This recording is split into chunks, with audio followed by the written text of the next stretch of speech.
Let's first address some good old calimony.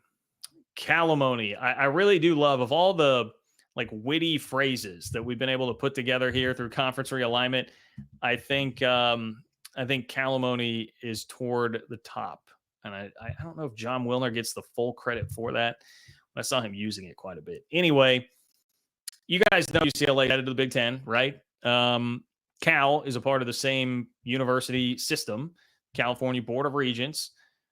UCLA, Cal, under the same umbrella there. And so Cal is now, in essence, financially screwed. And the Board of Regents was like, look, UCLA, if you're going to do this and you're going to leave your brother out to dry like this, you're going to pay them some of this money. Some of this new big fat check that's coming in from the Big Ten, you're going to have to pay some of this. The pay range was going to be from $2 million to $10 million.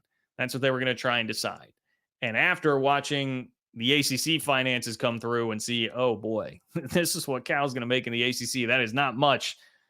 They hit UCLA with the max. So from John Wilner, the University of California Board of Regents is planning to require UCLA to contribute $10 million annually to Cal's athletic department in the aftermath of the conference realignment that separated their sister campuses, according to a summary of the upcoming meeting on the Regents' website. That is the maximum amount agreed upon by the Regents in late 2022 after UCLA announced departure to the Big Ten and put Cal's athletic revenue at risk. Since then, Cal's situation has become more fraught. And boy, can we just pause? Like, Cal, I really have nothing against you at all. But if a college athletics program falls in the woods and nobody is around to hear it, did it even fall at all? I mean, like, that's where I'm at on Cal. I can't think of like a significant or interesting thing that Cal has done in athletics in a really long time. How long ago was it that Marshawn Lynch was playing there? Or like Deshaun Jackson? I know K-State played Aaron Rodgers in 2003. It just seems like nothing of consequence really, like one way or the other, has happened there in a very, very long time. And now, yeah, they're in a worse financial situation. Anyway, the Pac-12's collapse in August 2023 forced the Bears and Stanford to join the ACC later this year with a partial share of the conference's revenue. The approved range for the contribution was $2 million to $10 million, with the exact figure based, quote, on the best available information on projected revenues for both campuses, the Regents said at the time. So I would imagine, it went like this, like, hey, it'll be $2 million to $10 million.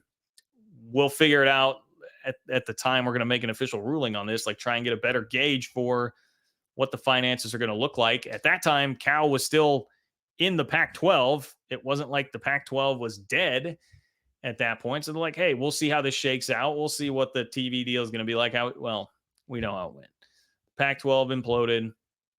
They had to go to the ACC, and they are not going to make very much money at all there. In fact, where was the specifics on that?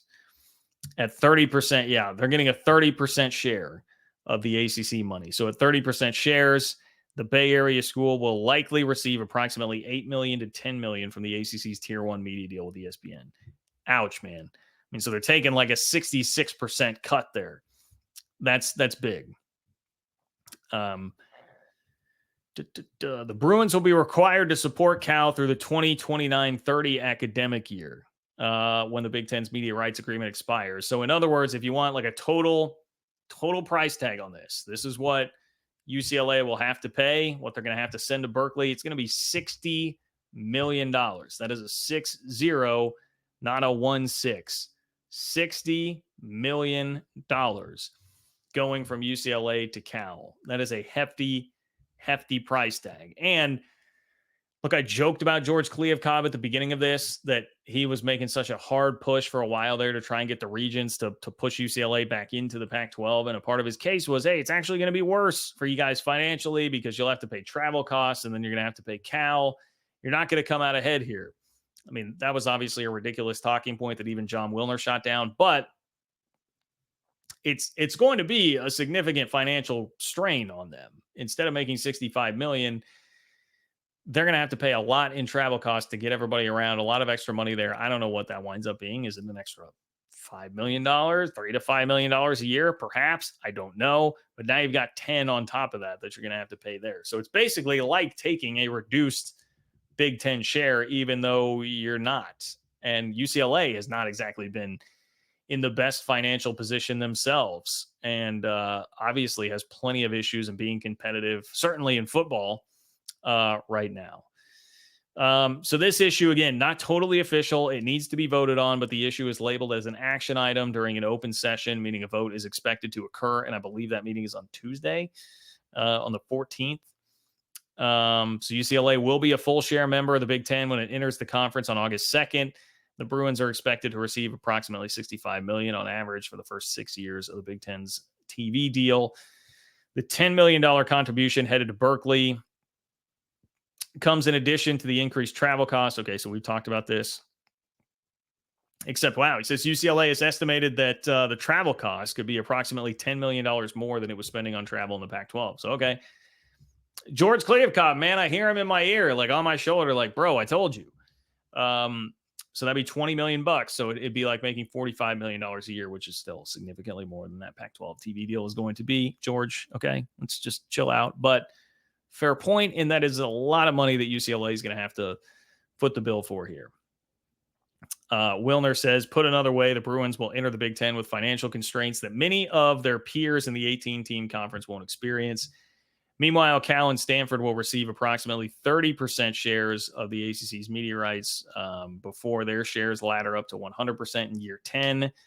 Year 10, that was the other thing. Like, funny to think about 10 years from now that, yes, when the ACC, of course, still exists in 10 years, then all of a sudden Cal will get a full share.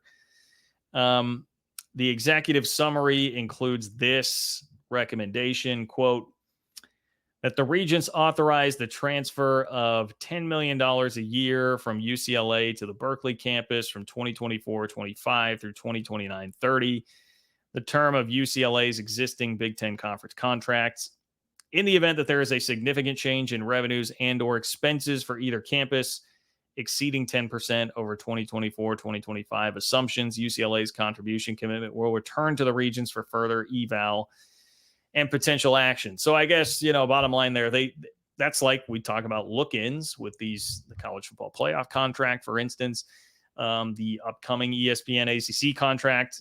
They've got like a look in there, I guess. So you could look at that as a good thing, I suppose. If you're UCLA, maybe if something changes here to the finances of one or both of these places, that number could go down. But yeah, in general, that's a pretty rough pill for UCLA to have to swallow, that they're going to be paying that much to Cal there. So I'm not expecting UCLA to be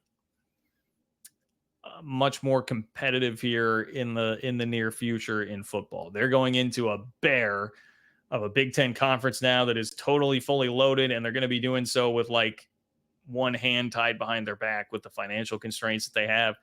You could see like in who they just hired in football, and nothing against the guy, but they didn't go out and really search for like a big time national candidate. You just go with an internal hire.